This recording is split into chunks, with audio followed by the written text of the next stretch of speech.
मित्तल जी बुरा मत मानिएगा, पर हमें आपकी बेटी काजल बिल्कुल पसंद नहीं आई।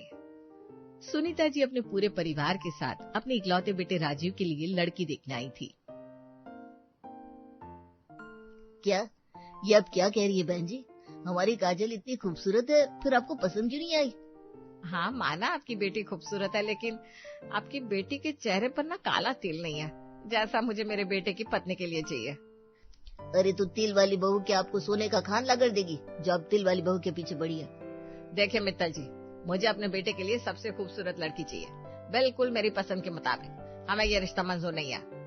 सुनीता अपने परिवार के साथ मित्तल जी की तरफ से आया हुआ रिश्ता ठुकरा कर निकल जाती है और घर वापस आती है। अजीब इंसान हो तुम सुनीता, इतनी अच्छी लड़की थी, इतना बड़ा परिवार था, लड़की भी मुझे काफी संस्कारी और गुणी लगी, लेकिन नहीं, तुम्हें तो सिर्फ तिल के पीछे पड़े रहना है। चुप रहिए जी आप मर्द लोगों को क्या पता होता है खूबसूरती के बारे में। अरे एक ही बेटा है मेरा, चांद जैसी बहू लाऊंगी मैं। लगना भी तो चाहिए कि मेरे राजीव की पत्नी है वो। हाँ, और आपकी चांद जैसी बहू की ख्वाहिश में किसी दिन मैं ही आसमान का सितारा बन जाऊंगा। अरे फालतू की बातें मत कर, अब सही लड़की मिलेगी तो ही शादी करवाऊंगी ना तेरी। ऐसे ही थोड़ी किसी आरे गहरे नत्थु खैरे को अपनी बहू बना लूंगी मैं। सुनीता जी कमरे में चली जाती है। उनके साथ नीतीश जी भी लाचारी से अपना सर हिलाते हुए चले गए। अब हॉल में दोनों भाई बहन अकेले थे। जिस हिसाब से मम्मी लड़की ढूंढ रही है ना, उस हिसाब से तो इस जन्म में आपकी शादी हो चुकी भाई। अब कर भी क्या सकते हैं, ऐसा ही चलता रहा तो मुझे अगले जन्म का इंतजार करना पड़ेगा। ओ हेलो, आपको अगले जन्म का इंतजार करना है तो शौक से करिए, पर मुझे कोई शौक नहीं है इस जन्म में कुंवारी बनने का। अरे मुझे मेरे बॉयफ्रेंड से शादी करनी है, बेचारा कब से मेरी वजह से होल्ड पर है। तेरे पास ऑप्शन नहीं है, बड़ा भाई हूँ मैं तेरा, जब तक मेरी शादी नहीं हो जाती तेरी भी नहीं होगी। अपने बॉयफ्रेंड से बोल वेट करने के लिए। और कितना वेट करवाओगे, अब जल्दी से शादी कर लो ना, आपकी वजह से मेरी शादी रुकी हुई है भैया, प्लीज कुछ करो। अरे तो मैं क्या करूं, देख रही है ना तुम मम्मी की डिमांड्स, तिल, हाइट, बाल, गोरा रंग, हर चीज उनको परफेक्ट चाहिए। ऐसा लग रहा है मानो इंसान नहीं हूर की परी चाहिए मम्मी को। हाँ, पर उसके लिए बेटे को भी हूर का परा होना चाहिए ना। क्या क्या बोला तूने? कुछ नहीं, सोने जा रही हूँ, बाय। अब तो मुझे ही कुछ करना होगा, वरना ऐसे तो मेरी शादी सच में नहीं होगी। इसी तरह कुछ दिन बीतते हैं और फिर एक दिन राजीव एक सुंदर सी लड़की को घर पर लेकर आता है। मम्मी देखिए मैं किसको लेकर आया हूँ। हाँ हाँ भाई, कौन आ गया? प्रधानमंत्री की लड़की उठा लाया क्या? मम्मी ये माया है, मामा ने माया के बारे में बताया था तो मैं माया को घर ही ले आया। देखिए ना, इसके चेहरे पर तिल भी है जैसा आपको चाहिए। सुनीता कुछ देर तक ध्यान से उस लड़की को देखती है और फिर मुंह बनाती है। तिल तो ठीक है बेटा, लेकिन इसकी हाइट कुछ ज्यादा ही छोटी नहीं है। मुझे तेरे लिए 4 इंच छोटी लड़की चाहिए थी, इसकी हाइट तो कम से कम 1-2 फुट कम है। अरे बस करो ना मम्मी, जैसे भी है बहुत अच्छी है, आपको दिक्कत क्या है? दिक्कत है, तू इकलौता बेटा है मेरा, मैं तेरे लिए बिल्कुल परफेक्ट लड़की चाहती हूँ। इतनी देर से सुनीता जी की बातें सुनती माया को अब गुस्सा आ गया। तुम मुझे यहाँ इंसल्ट कराने लेकर आए थे क्या राजीव? अगर मैं तुम्हें पसंद नहीं थी तो वही कर देते, यहाँ लाकर अपनी माँ से बेइज्जती करवाने की क्या जरूरत थी? अरे ऐसा नहीं है, तुम मुझे बहुत पसंद आई हो। I am so sorry Maya, please बुरा मत मानो। बुरा माय फुट, मैं जा रही हूँ, ढूंढ वाले ना अपनी मम्मी से अपने लिए कोई हूर की परी। माया राजीव को सुनाते हुए गुस्से में वहाँ से निकल गई। ये क्या हरकत थी मम्मी, ऐसे भी करता है क्या कोई? तो गलत क्या बोला मैंने? अब छोटी थी तो थी, मैं बता दे रही हूँ, आइंदा मेरे सामने ऐसे किसी को भी लाकर खड़ा मत कर देना। सुनीता जी वहाँ से चली गई और राजीव अपना सर पकड़ते हुए सोफे पर बैठ गया। भगवान जाने इस जन्म में मेरी शादी होगी भी या नहीं। 2 दिन बाद। सुनीता कहाँ हो तुम? हाँ बोलिए, क्या हुआ? अरे हमारे राजीव के लिए कुमार जी की बेटी शिखा का रिश्ता आया है, दोपहर को जाना है, तैयार रहना। क्या? अरे नहीं, इतनी क्या जल्दी हो रखी है आप लोगों को, देखते ना आराम से। आराम से?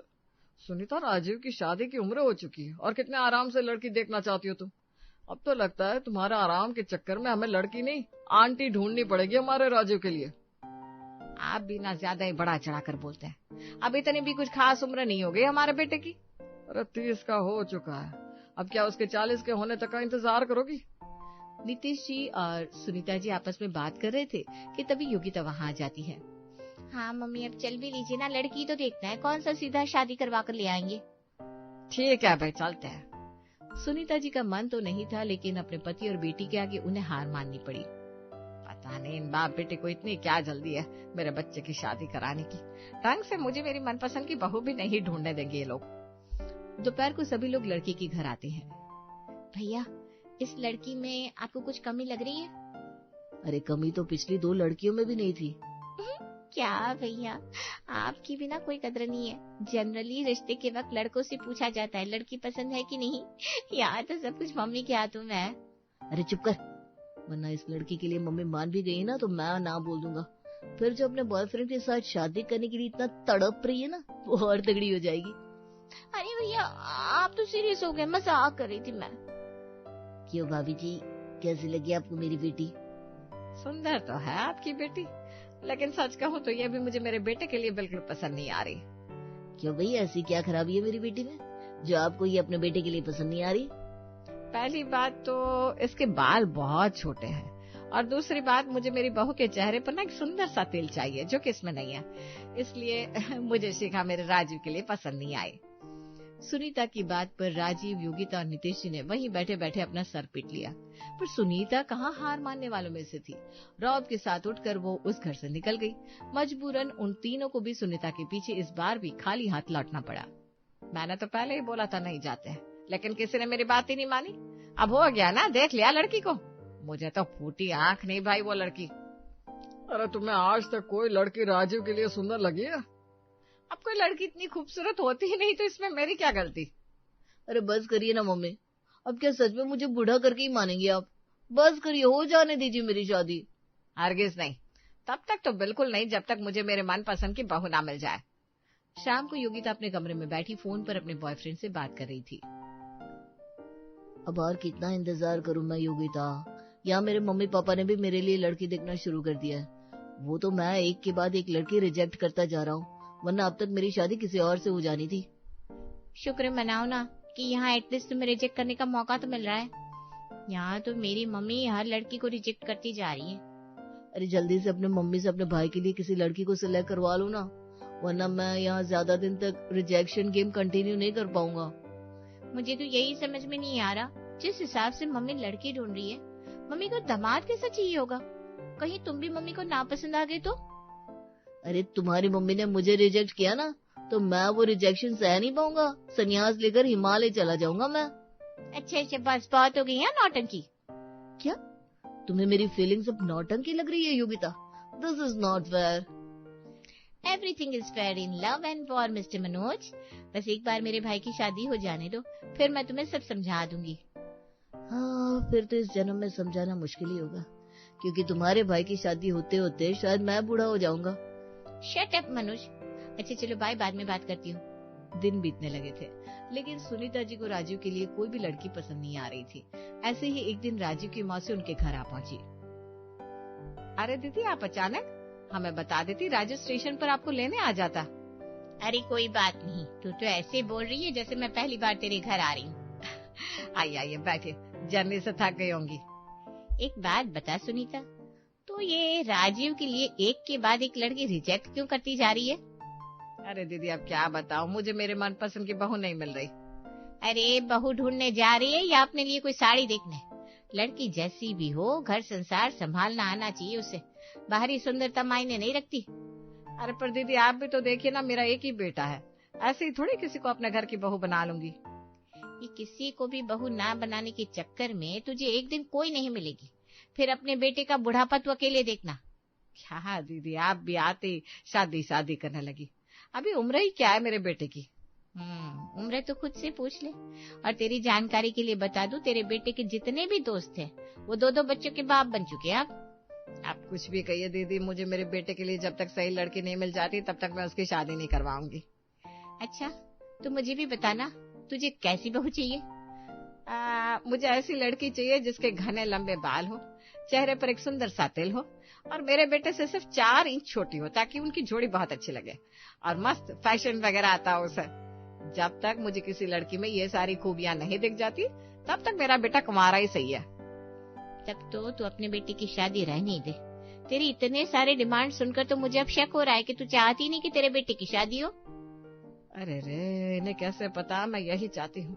अब मेरे बेटे की शादी हो गई तो वो नई लड़की मेरे बेटे पर हक जमाएगी और मुझे ये बिल्कुल मंजूर नहीं। क्या हो गया, चुप क्यों होगी तू? अब नहीं मैं ठीक हूँ। अब मैं ऐसा क्यों चाहूंगी कि मेरे बेटे की शादी ना हो? ऐसा कुछ भी नहीं है, मुझे सिर्फ सही लड़की का इंतजार है। हमारे गांव की एक लड़की है कुसुम, मैं आज उसी का रिश्ता लेकर आई हूँ। वो लोग कल आने वाले हैं, मिल लेना उन लोगों से। क्या पता राजीव के लिए तुझे कुसुम पसंद आ जाए। ठीक है, देख लेंगे। अभी चलिए मैं आपके लिए नाश्ता लगाती हूँ, कुछ खा लीजिए। सुनीता ने किसी तरह बात पलटते हुए मुद्दा भटका दिया। दूसरे दिन कुसुम और उसके परिवार वाले राजीव के घर के डाइनिंग हॉल पर बैठे हुए थे। कुसुम दिखने में बहुत ही खूबसूरत थी। भैया, ये तो अब तक देखे जाने वाली सारी लड़कियों में से सबसे ज्यादा खूबसूरत है। मम्मी क्या इसे भी रिजेक्ट करेगी? अरे मुझसे तो कुछ पूछी मत, मुझे नहीं पता। इसमें तो कोई दो राय नहीं कि आपकी बेटी बहुत खूबसूरत है। बेटा, आप क्या क्या कर लेती हो? जी, सब कुछ कर लेती हूँ, घर के सारे काम आते हैं मुझे। अरे वाह, फिर और क्या चाहिए। शर्मा जी, हमें आपकी बेटी पसंद। नीतीश जी बोलने जा रहे थे कि सुनीता जी ने उन्हें टोक दिया। नहीं पसंद है। क्यों? लेकिन क्यों? देखिए शर्मा जी, मैं मानती हूँ आपकी बेटी बहुत ही खूबसूरत है, लेकिन उसके अंदर फैशन सेंस जीरो है। और इसमें उसकी कोई गलती भी नहीं है। असल में गांव का माहौल ही ऐसा होता है ना, जहाँ फैशन का असली मतलब किसी को पता ही नहीं होता। कोई बात नहीं ना मम्मी, मैं कुसुम को फैशन सिखा दूंगी, आप रिश्ते के लिए मना मत करिए। तो चुप रही योगिता, जब बड़े बात कर रहे हो तो छोटों को इस तरह बीच में दखल अंदाजी नहीं करनी चाहिए। कुसुम गांव से है, तुम उसको फैशन सेंस सिखा भी दोगे तो वो कितना ही सीख पाएगी। राजीव को समझ में आ चुका था कि इस बार भी वो शादी के मंडप में बैठने से रहा। नीतीश जी और योगिता ने राजीव को दया के भाव से देखा। माफ कीजिएगा शर्मा जी, पर हमें आपकी बेटी मेरे बेटे के लिए पसंद नहीं। सुनीता जी की बात पर शर्मा जी मायूस होकर चुपचाप उनके घर से निकल गए। कुसुम बहुत प्यारी बच्ची थी सुनीता, तुम्हें उसके साथ ऐसा नहीं करना चाहिए था। आप तो बस चुप ही रहिए। आपको तो हमारे राजीव के लिए हर लड़की पसंद आ जाती है। और हाँ, अभी फिलहाल किसी को कोई रिश्ता देखने की जरूरत नहीं है। अब मैं अपने बेटे की शादी खुद करवाऊंगी। ऐसे उल झुलू रिश्ते मत लाना मेरे पास। इतना कहने के बाद सुनीता जी वहाँ से चली गई। बस अब बहुत हुआ, अब मैं और इंतजार नहीं कर सकता। अब जो करना है मुझे करना होगा। 2 दिन बाद मम्मी देखो, मैं आपके लिए बहू ले आया। राजीव की आवाज सुनकर घर के सभी लोग हॉल में इकट्ठा हो गए और राजीव के साथ खड़ी एक लड़की को नई नवेली दुल्हन के रूप में देखकर चौंक गए। ये कौन है? ये शिप्रा है, मेरी पत्नी और आपकी बहू। देखिए, बिल्कुल जैसी आपको चाहिए थी वैसी बहू लेकर आया हूँ मैं आपके लिए। मुझसे 4 इंच छोटी, चेहरे पर तिल भी है, लंबे बाल भी है। अब तो आपको कोई प्रॉब्लम नहीं है ना? राजीव की बातें सुनकर सुनीता जी सदमे में जा चुकी थी। अब लड़की तो ठीक है, पर तूने एकदम से शादी क्यों कर ली? मुझसे एक बार भी पूछना जरूरी नहीं समझा तूने? अब क्या पूछता मम्मी, इतने दिनों से लड़कियां देख देख कर थक गया था। तो जब मुझे आपकी पसंद की बहू मिली तो सोचा क्यों ना डायरेक्ट शादी करके ही आपको सरप्राइज दे दूं। अरे वाह भैया, भाभी तो बहुत सुंदर है। अच्छा कि आपने सीधे शादी कर ली। वैसे आप तो बड़े छुपे रुस्तम निकले। वहाँ मौजूद सभी राजीव के इस फैसले से बहुत खुश थे, पर सुनीता जी का चेहरा लटक चुका था। अच्छा हुआ राजीव जो तूने खुद ही शादी कर ली, वरना तेरे मम्मी के भरोसे तो इस जन्म में तेरी शादी हो चुकी थी। इन्हीं सब बातों के बीच शिप्रा आगे आते हुए सुनीता जी के पैर छूकर आशीर्वाद लेने के लिए झुकती है। तभी उसके चेहरे का तिल निकलकर सुनीता जी के पैरों में गिरता है। अरे, ये तिल तो नकली है। सुनीता की बात सुनकर शिप्रा हड़बड़ाते हुए पीछे हट रही थी कि तभी हिल्स की वजह से उसका बैलेंस गया और वो गिर पड़ी, जिससे उसके सर पर पहना हुआ विग भी बगल में गिर गया। हाय भगवान, इसका तिल, बाल, हाइट सब कुछ नकली है। ये तूने क्या किया राजीव? इतनी सारी लड़कियों को रिजेक्ट करने के बाद लास्ट में तू ऐसी लड़की घर ले आया। अब लोग क्या कहेंगे कि मैं कितनी बड़ी बड़ी उम्मीद रखकर ऐसी बहू ले आई खुद के लिए। सॉरी मम्मी, लेकिन मेरे पास कोई ऑप्शन ही नहीं था। आप हर लड़की को रिजेक्ट कर रही थी, इसलिए मैंने अपनी मर्जी से शादी कर ली। तूने तो समाज में हमारी नाक कटवा दी। शुक्र मनाओ कि अभी सिर्फ नाक कटी है, वरना जैसे तुम्हारी बहू बनाने की डिमांड थी उसके बाद तो बहुत जल्द हमारे स्वर्ग की पूरी टिकट कट जाती, लेकिन बहू नहीं आ पाती घर पर। हाँ, और अब तो और कुछ हो भी नहीं सकता क्योंकि हमने शादी कर ली है। वैसे मम्मी, अब भैया की तो शादी हो गई, अब तो मेरी बारी है ना। बताइए आपको कैसा दामाद चाहिए? अब क्या बताऊं कैसा दामाद चाहिए। सुंदर बहू की डिमांड करी थी तो तेरे भाई ने ऐसी बहू लाकर पटक दी मेरे सामने। अब तुझसे भी दामाद की डिमांड करूंगी तो इससे भी भयंकर कुछ ला कर खड़ा कर देगी। तो फिर मेरी शादी का क्या? करना क्या है, करो तुम भी अपनी मर्जी का। अब मैं नहीं ढूंढ रही हूँ किसी के लिए कुछ। अपने भाई के नक्शे कदम पर चलकर अपने लिए भी लड़का तुम खुद ही ढूंढ लेना। आप सच कह रही हैं? मैं जिससे बोलूंगी आप मेरी शादी उसी से करवा देंगी ना? ओह माय गॉड भैया, यू आर जीनियस। आज आपकी वजह से ना मेरी प्रॉब्लम सॉर्ट आउट होगी। हाँ हाँ, जा, तू भी क्या याद रखेगी, अब कर ले अपने बॉयफ्रेंड से शादी। राजीव की बात पर सुनीता के अलावा वहाँ मौजूद सभी लोग हंस पड़े, पर सुनीता की नजर अभी भी शिप्रा पर टिकी हुई थी। सुंदर बहू लाने के चक्कर में न जाने उन्होंने किस किस को ठुकरा दिया था, और आखिरकार मिली तो कौन? एवरेज लुक्स वाली शिप्रा।